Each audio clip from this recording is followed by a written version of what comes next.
Don't ruin the picture. You're an embarrassment.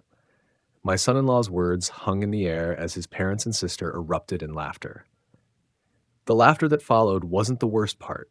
The worst part was how natural it sounded, like they'd been waiting for permission to finally say what they all thought, all united in their amusement at the family joke standing behind them. I stepped back, smiled even, because in that moment, watching them pose for their perfect photo, I realized something liberating. I was done. They wanted me out of their picture. They had no idea what they just set in motion. Before we continue, please subscribe to stay updated on our latest stories, and feel free to share your thoughts in the comments. And that's when I told the realtor, listen, we're not desperate. We know what our house is worth. Marcus was gesturing with his wine glass, his voice carrying that particular authority he reserved for stories where he was the hero. His wife, Elena, nodded approvingly while their daughter, Vicky, scrolled through her phone with practiced disinterest. We were celebrating Marcus and Elena's 25th wedding anniversary at my dining table with wine I'd bought in the house where their son Kyle had been living rent-free with my daughter Natasha for 2 years now. But the way they held court, you'd think they were hosting. Smart move, Dad, Kyle said, refilling his father's glass while pointedly ignoring my empty one. You've got to show strength in negotiations. I watched this little performance, feeling the familiar knot forming in my stomach. Every conversation somehow became a lecture, every story a lesson in how things should be done. Never mind that I'd navigated 3 successful property sales in my lifetime. Apparently, I still needed their wisdom. Well, not everyone understands real estate, Elena said with that practiced smile of hers, the kind that made you feel like you were missing the punchline of a joke. Some people just settle for less than they deserve. Natasha let out a small, uncomfortable giggle, my own daughter, and reached for the dessert I'd spent 2 hours making. Mom, you're so right. Some people don't even negotiate. They just accept whatever they're offered. My hands tightened around my fork.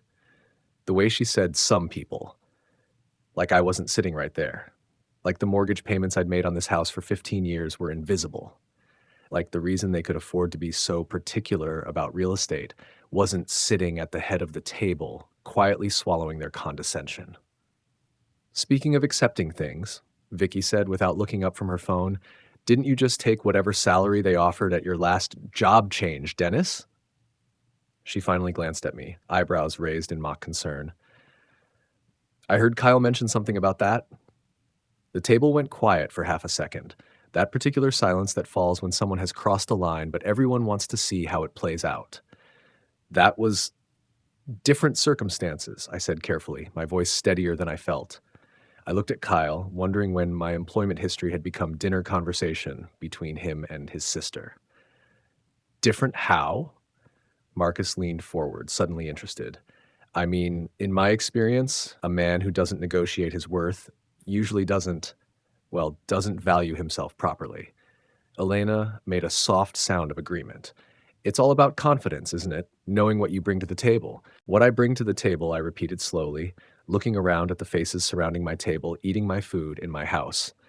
The absurdity hit me like a physical weight. Oh, Dad, Natasha said quickly, catching something in my tone. She reached over and patted my arm like I was an overgrown child having a moment. You know they don't mean anything by it. They're just trying to help. Kyle nodded earnestly. Exactly. We're family here. We can speak honestly with each other, right? He smiled at me, but there was something cold in his eyes. I mean, that's what family does. They help each other grow. Growth, I murmured, watching him sip wine that cost more than most people spent on groceries in a week. Right. Vicky finally put her phone down. See? This is why I love coming here. Everyone's so genuine. She looked around the table with satisfaction. No pretense. No walking on eggshells. Just real family conversation. Real family conversation.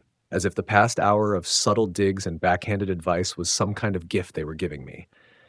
I could feel my jaw clenching, could feel that dangerous heat rising in my chest, the same feeling I'd been swallowing for months now. Every family dinner, every casual visit, every time they treated my home like their personal clubhouse where they could practice their superiority on the help.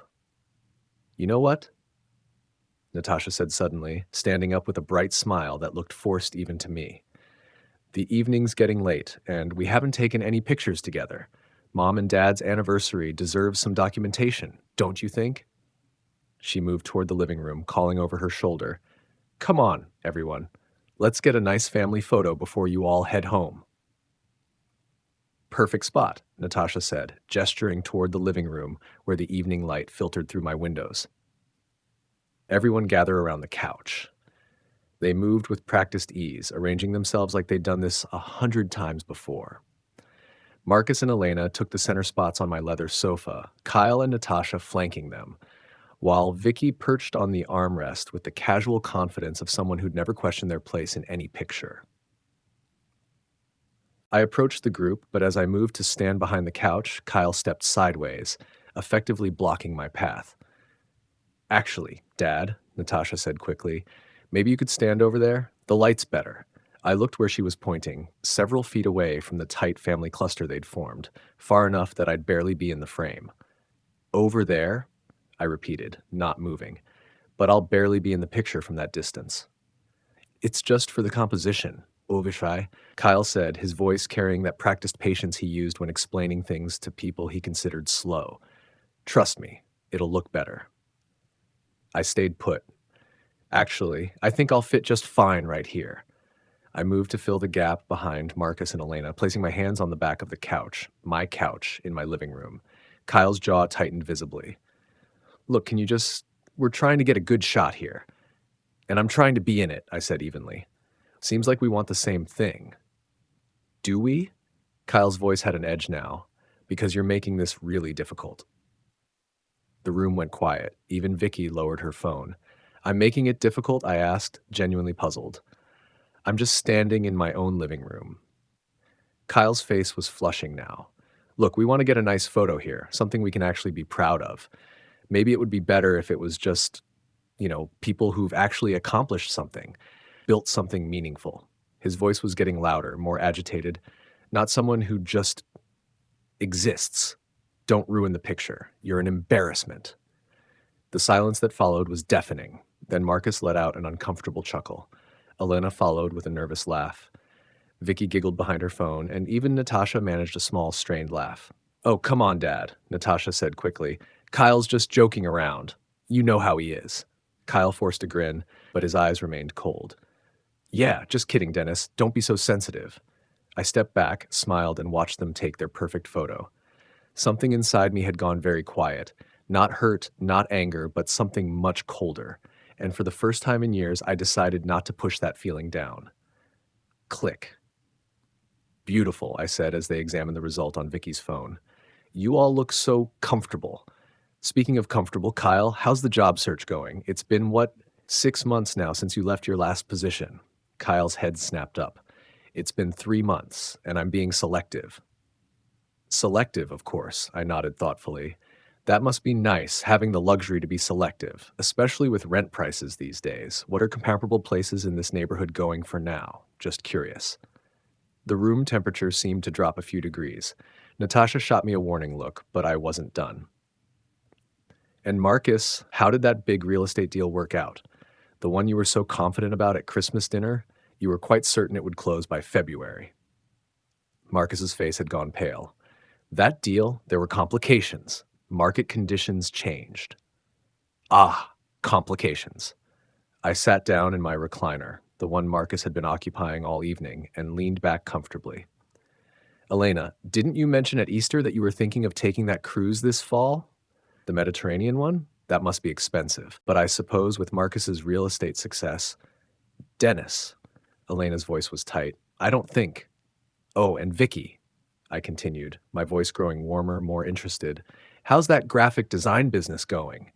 You started it, 2 years ago? Must be doing well if you can afford all those weekend trips to the city.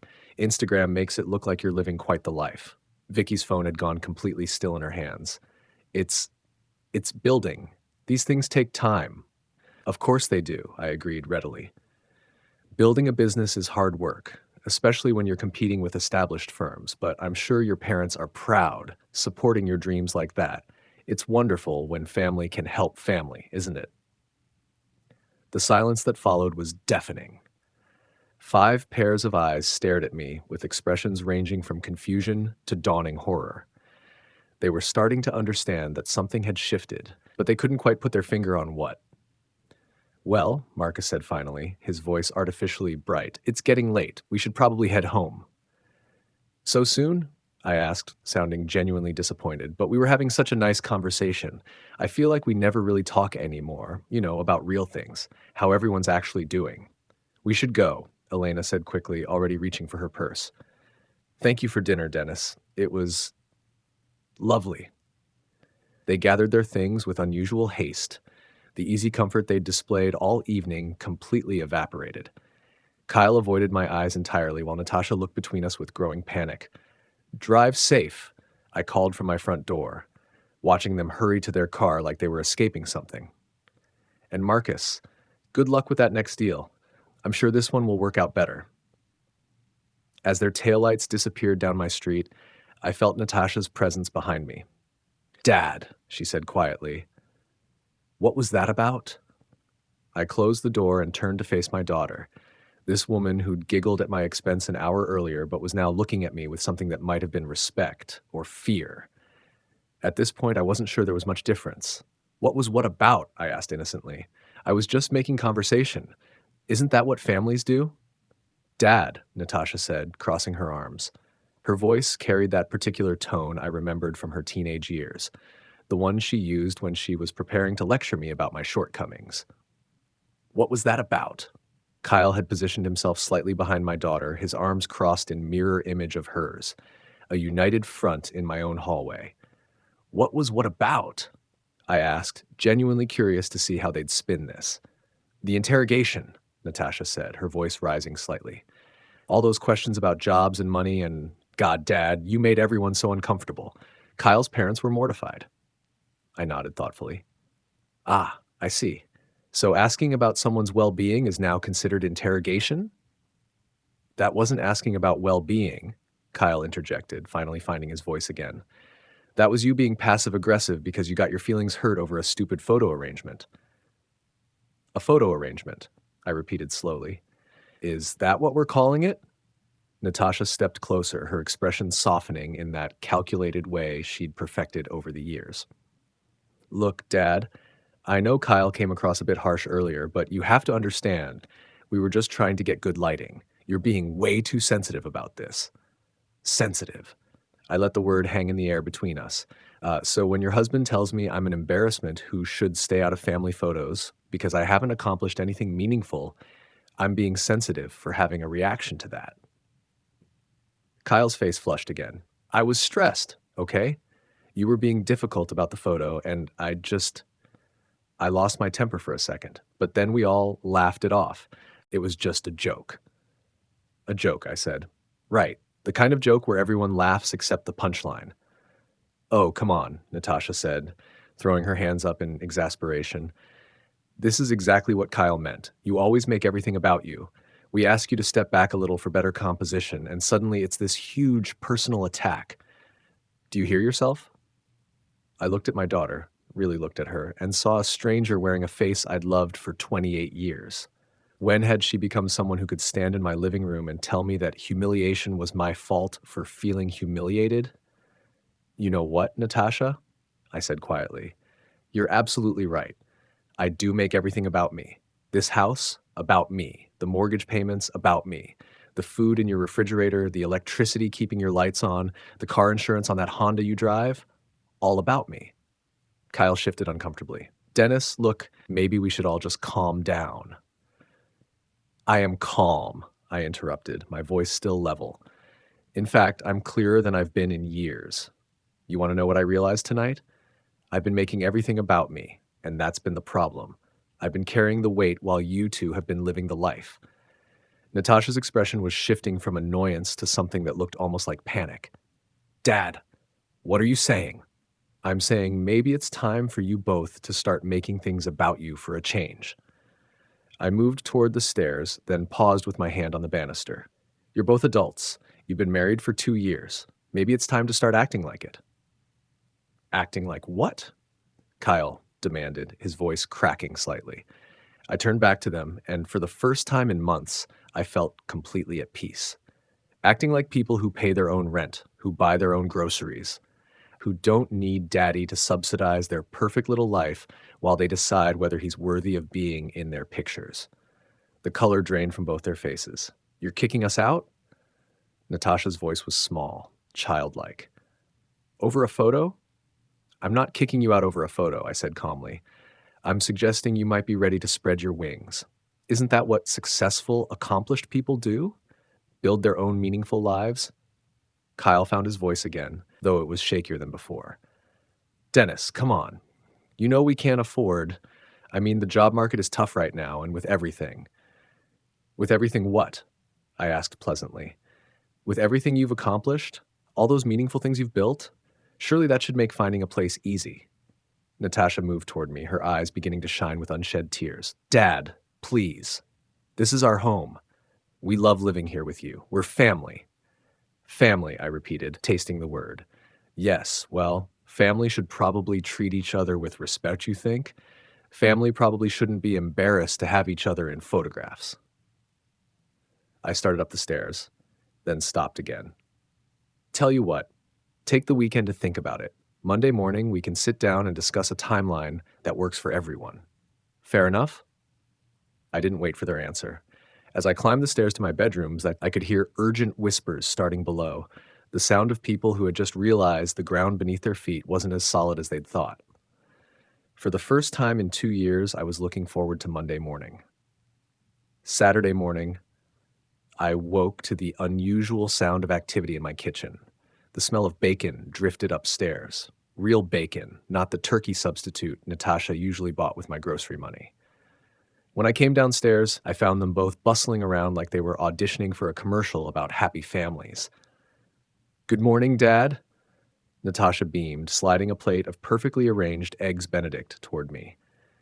"Kyle ran out early to get fresh flowers for the table. Aren't they beautiful?" Kyle emerged from behind the refrigerator, orange juice carton in hand, wearing an expression of determined cheerfulness. "Thought you might like fresh squeezed," he said. "I know how you appreciate the real thing." I sat down and took a bite. The eggs were perfect, the hollandaise rich and properly emulsified. "This is lovely," I said. "What's the occasion?" They exchanged a quick glance, the kind of look that said they'd rehearsed this conversation. "No occasion," Natasha said, settling across from me with her own plate. "We just realized we don't do enough nice things for you. You work so hard to take care of us." "Speaking of which," Kyle added, refilling my coffee cup without being asked, "we've been thinking about what you said Monday night, about timelines and transitions." "Have you?" I asked mildly. "Yes, and we want you to know we understand," Natasha said, her voice taking on that earnest quality she'd perfected in high school debate team. "We're not kids anymore. We should be contributing more, pulling our weight." Kyle nodded enthusiastically. "Exactly. We've been looking at apartments online all morning. Nothing too expensive, of course. We want to be responsible about this transition." "Responsible," I repeated. "That sounds wise." What they didn't know was that I'd been listening to their apartment hunting session from my study the night before. Walls in old houses are thinner than people think, especially when voices are raised in frustration. "This is insane." Kyle's voice had carried clearly through the heating vents. "He can't just kick us out over some stupid comment about a photo." "Keep your voice down," Natasha had hissed back. "And it's not about the photo. He's having some kind of midlife crisis or something. We just need to manage him until he calms down." "Manage him?" "Tasha, he's serious about this. Do you have any idea what rent costs? What we'd need for security deposits?" "Then we make sure he's not serious anymore. We remind him how much he needs us here, how empty this house would be without us." But that conversation had been last night. This morning they were all smiles and fresh flowers. "We also called Mom and Dad," Kyle said, settling back in his chair. "They feel terrible about Monday night. Dad wants to take you to lunch next week, clear the air." I almost smiled at that. Marcus wanted to take me to lunch. With what money? From what I'd overheard, his complicated real estate deal had left him more than just embarrassed. "That's thoughtful of him," I said, finishing my eggs. "But I'm going to be busy this week. Banking appointments, mostly." Natasha perked up. Banking appointments? Nothing serious, I hope. Oh, nothing too dramatic. Just some account maintenance, updating authorized users, reviewing automatic payments, that sort of thing. I wiped my mouth with the napkin they'd carefully folded beside my plate. Boring financial housekeeping. Kyle had gone very still. Authorized users? Well, yes. Cards, accounts, credit applications. I realize I've been rather careless about who has access to what. Time to tighten things up a bit. The color was draining from Natasha's face. Dad, what exactly does that mean? It means I'm taking responsibility for my financial security, I said pleasantly. Something I should have done years ago.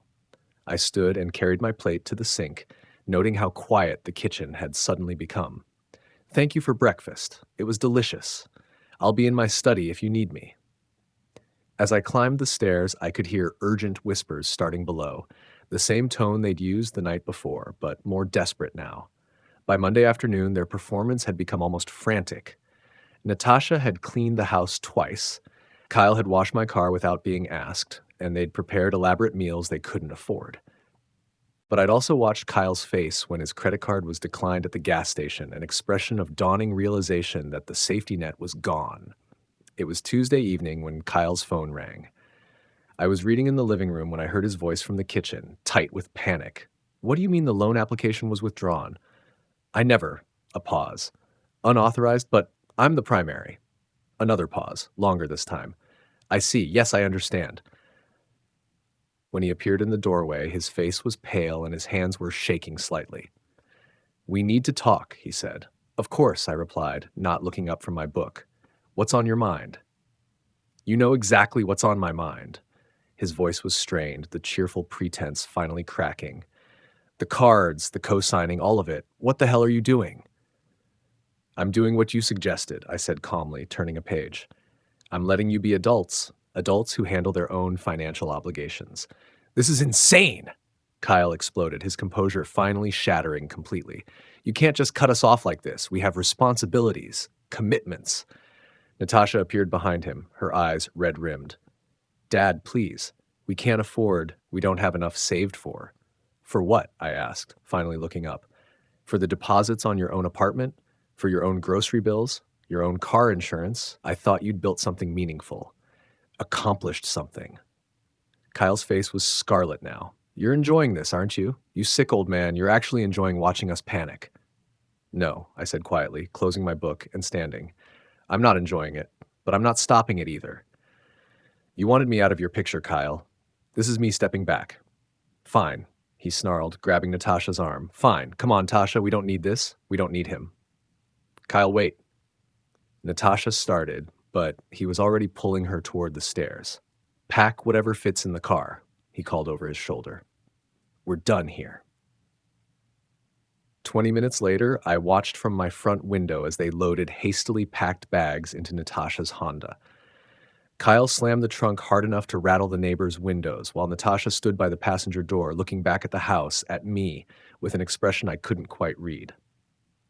As they pulled out of my driveway, tires squealing slightly on the asphalt, I found myself smiling. Not from cruelty, not from revenge, but from something simpler and more profound. The quiet satisfaction of a man who had finally stopped pretending that being used was the same thing as being loved.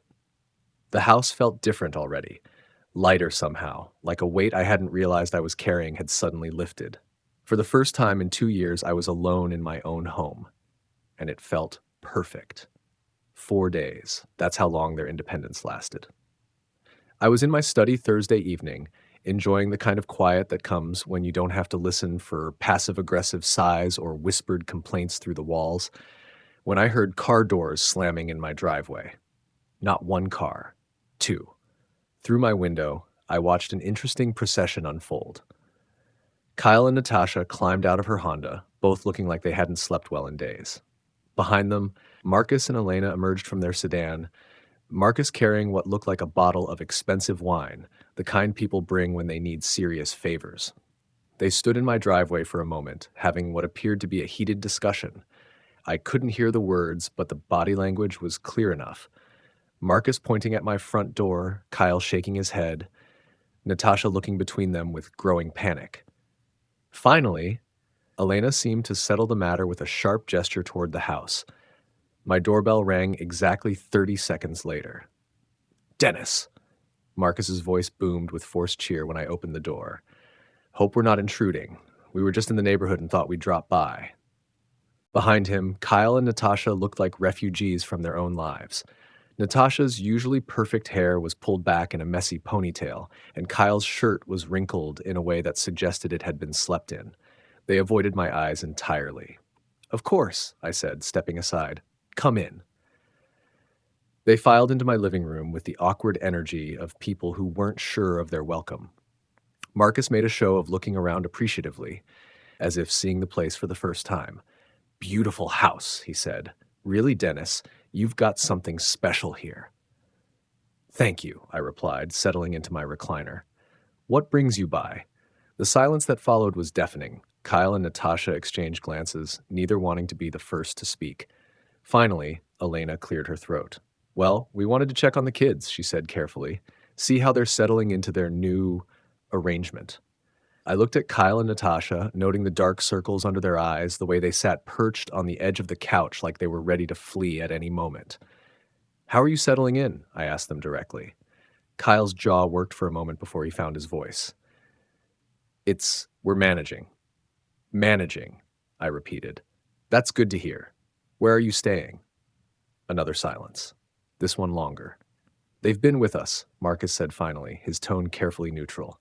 "Temporarily, of course, until they get on their feet." "That's generous of you," I said. "I'm sure they appreciate the support." Elena shifted uncomfortably. "Yes, well, family helps family. That's what we believe." But something in the way she said it, some tension in her voice, made me look more carefully at the little group assembled in my living room. Marcus was fidgeting with his wedding ring. Elena kept glancing at her husband with barely concealed irritation. And Kyle and Natasha looked less like grateful guests and more like people who'd worn out their welcome in record time. "Actually," Marcus said, leaning forward with the kind of earnest expression that usually preceded a sales pitch, "we were hoping we could all sit down and work this out as a family. You know, clear the air." "Clear what air?" I asked pleasantly.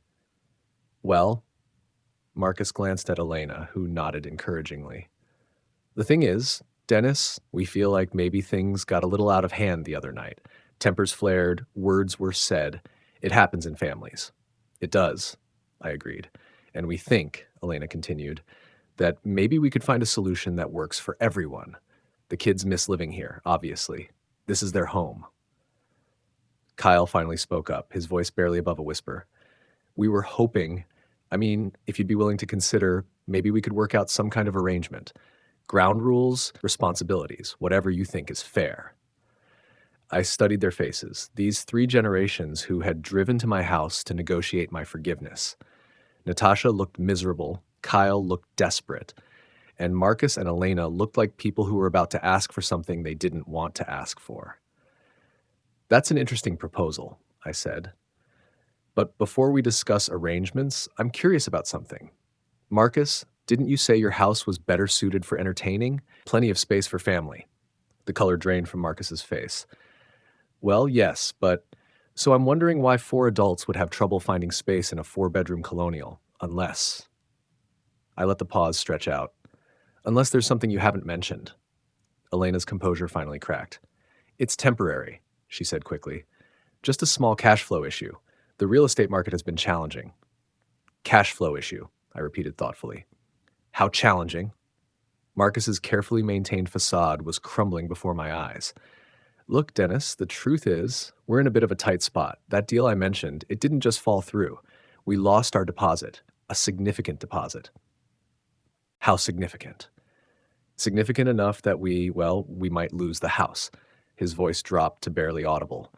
"We've been hoping to refinance, but with the market conditions and our current situation—" The picture was becoming clearer. "So when you offered to let Kyle and Natasha stay with you, you were actually hoping they'd contribute to your mortgage payments." Silence. "And when that didn't work out because they don't have any income to speak of, you all decided to come here, together, to ask me to take them back and—" I looked at Marcus. "What exactly were you hoping I might do for you?" Marcus's pride finally gave way to desperation. "We were hoping you might consider a loan, just temporary until we get back on our feet. We're good for it, Dennis. You know we are. I looked around the room at these four people who had humiliated me in my own home less than a week ago, and now sat before me asking for charity. The irony was almost perfect. Let me make sure I understand, I said slowly. You want me to take Kyle and Natasha back into my house, presumably without them paying rent or contributing to expenses. And you want me to loan you money to save your house. Is that accurate? Four nods. And in exchange, I get what exactly? The question hung in the air like a challenge. Kyle finally found his voice. You get your family back, he said quietly. We know we made mistakes, Dennis. We took you for granted, but we're family. That has to count for something. Family, I said, turning the word over like I was examining something I'd never seen before. Yes, Kyle, you mentioned family before, right before you called me an embarrassment who ruins pictures. Kyle's face crumpled. I was wrong. I was so wrong. And I'm sorry. We both are. Natasha spoke for the first time since arriving. Dad, please. We learned our lesson. We know how good we had it here, how much you did for us. We'll be different this time, I swear. I looked at my daughter, this woman who looked so much like her mother had at that age, and felt something break inside my chest. Not heartbreak, exactly. Something more like the final snap of a rope that had been fraying for years. Different how? I asked. However you want, she said quickly. Rent, chores, whatever rules you set. We just want to come home. Home, I repeated. This is your home? Yes, she said, tears starting to form in her eyes. Of course it is. I stood up slowly, feeling older than I had in years. No, I said quietly, it isn't. The silence that followed was different from the others, heavier, more final. This is my home, I continued. The home I built, that I paid for, that I maintained while you lived in it like entitled guests. You don't get to call it home and then leave in a huff when you don't like the rules. Dennis, Marcus started, but I held up a hand. I'm not finished. My voice was still quiet, but something in my tone made him stop immediately. You came here tonight because you need something from me. All of you. Money, shelter, support. The same things you've always needed from me. But you didn't come here to apologize for treating me like an embarrassment. You came here because you ran out of other options. Kyle's face was red now, not with anger, but with shame. That's not, we didn't. You did, I said simply. And that tells me everything I need to know about what family means to all of you. I moved toward the front door, and after a moment's hesitation, they followed like mourners in a funeral procession. I hope things work out for you, I said as I opened the door. All of you. But they'll work out somewhere else.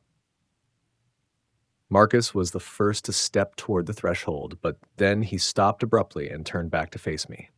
His expression had changed, the desperate politeness replaced by something harder, more calculating. You know what, Dennis? He said, his voice taking on an edge I'd never heard before. I don't think you understand the position you're putting yourself in here. Kyle straightened up behind his father, and I watched as the mask of remorse slipped away entirely. Dad's right, he said. You think you can just throw us out and that's it? That there won't be consequences? Elena stepped closer, her face cold now. We know things, Dennis, about your finances, your business dealings. It would be a shame if certain information found its way to the right people. Natasha looked between them with growing panic. What are you talking about? What information? But Marcus was staring at me intently now, and I could see the predator that had been hiding behind the family man facade. Let's just say that generous fathers who support their children so lavishly sometimes attract attention from people who wonder where all that money really comes from. The threat hung in the air between us, ugly and unmistakable. They weren't here to apologize or reconcile. They were here to collect what they thought they were owed, one way or another. I looked at these four people standing in my doorway, my own daughter among them, and felt something cold and final settle in my chest. I see, I said quietly. Well, in that case, I think we need to have a much more honest conversation. Why don't you all come back inside? I closed the front door and turned to face the four people who had just shown me exactly who they really were. The mask was off now. No more pretense, no more family theatrics. Just raw ambition and desperation laid bare in my hallway. So, I said, settling back into my recliner with the calm of a man who'd been expecting this moment for a very long time. Threats. financial blackmail, anonymous tips to investigators. I looked around at their faces, noting how Marcus stood straighter now, how Kyle's jaw was set with newfound confidence, how Elena watched me like a predator sizing up prey. Is that really the road you want to go down? It doesn't have to be, Marcus said, his voice smooth as silk now that the gloves were off. We're reasonable people, Dennis. We can work something out that benefits everyone. Benefits everyone, I repeated thoughtfully. Like the arrangement you had in mind when you encouraged Kyle to pursue my daughter? The silence that followed was deafening. Natasha's face went white. What? She whispered. I looked at my daughter, this woman I'd raised, loved, protected for 28 years, and felt something break inside my chest. Not my heart. That had broken long ago. Something deeper, something final. You didn't know? I asked her gently. You didn't know about the conversations your husband had with his father before you two even started dating seriously? About the opportunities a relationship with Dennis Morgan's daughter might provide? Kyle's face had gone ashen. That wasn't. Wasn't what? I stood up slowly, feeling every one of my 53 years in my bones. Wasn't exactly how Marcus described it to his golf buddies at the country club, about how his son had found himself a golden goose in the Morgan family? Elena stepped forward, her expression dangerous. You can't prove any of that. Can't I? I moved to my desk and pulled out a manila folder I'd been keeping there for the past 6 months. You'd be surprised what people say when they don't realize they're being overheard, especially at the Riverside Country Club bar on Friday afternoons when the drinks are flowing and the bragging gets loud. I opened the folder and pulled out the first document. Marcus, do you remember your conversation with Bill Henderson on March 15th? The one where you laughed about how your son really knows how to pick them and that you'd be set for life once the old man kicks the bucket? The color drained completely from Marcus's face. Or, how about this gem from April 3rd? I pulled out another sheet. Your discussion with Tom Phillips about how you were finally going to get your hands on some real money, and that all it took was playing the long game with the right family. Kyle was shaking now. Dennis, you don't understand. Oh, but I do understand. I set the papers aside and looked directly at him. I understand that you've been playing a role for 2 years. The devoted son-in-law, the struggling young man who just needed a helping hand, all while reporting back to your father about my finances, my investments, my plans. Natasha made a sound like a wounded animal. Kyle, tell me this isn't true. Tell me you didn't. It's not like that. Kyle exploded, his composure finally shattering completely. Yes, okay, Dad said you might be worth getting to know, but I fell in love with you. I married you because I wanted to. Did you? I asked quietly. Or did you marry her because Marcus convinced you it was the smart play? Because a wife has legal rights to inheritance that a girlfriend doesn't? The look on Natasha's face was breaking something inside me, but I'd come too far to stop now. Elena, I continued, turning to Kyle's mother, should I tell them about your research into my financial records, the credit reports you tried to pull, the way you've been collecting information about my assets for the past year? Elena's mask had slipped entirely now, revealing the cold calculation underneath. You sanctimonious fool. You think you're so much better than us, sitting in your perfect house with your perfect life. You have no idea what it's like to struggle, to work for everything you have.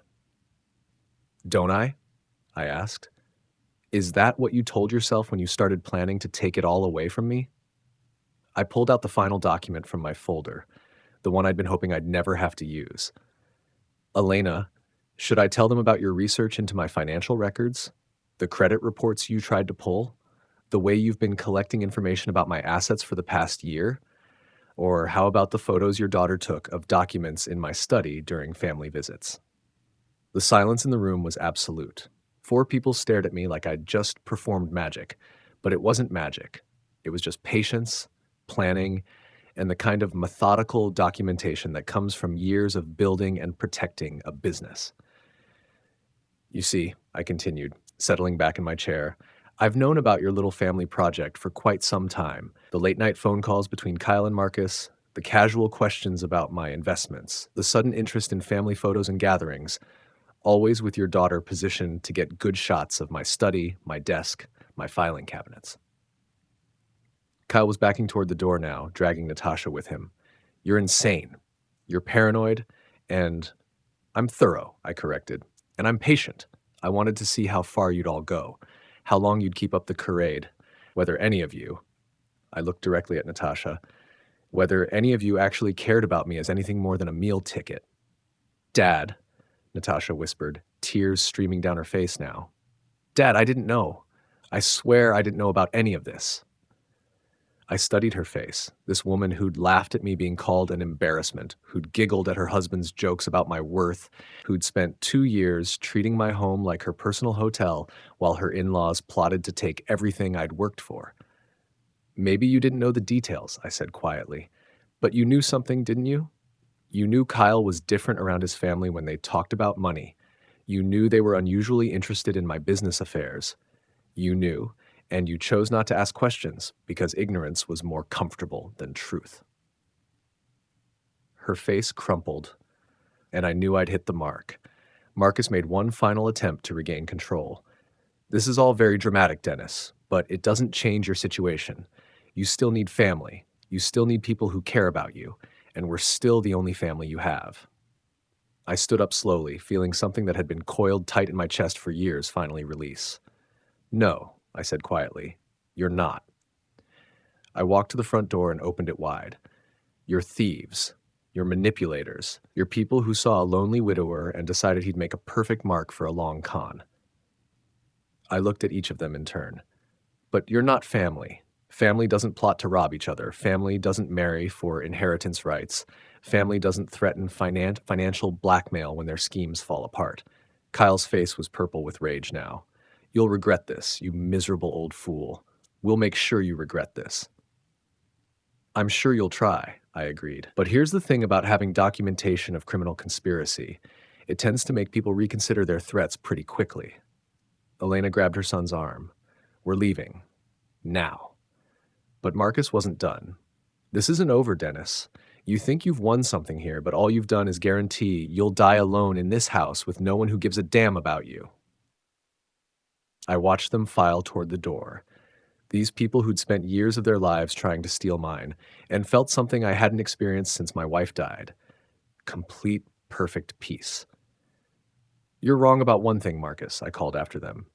I won't die alone. I'll die free. Free from people who saw me as nothing but a source of money. Free from people who measured my worth by what I could provide rather than who I am. Free from the exhausting work of pretending that being used was the same thing as being loved. As they reached their cars, I heard Kyle shouting something about lawyers and consequences, but his words were lost in the distance. Natasha turned back once, her face a mask of grief and confusion, but Elena pulled her away before she could speak.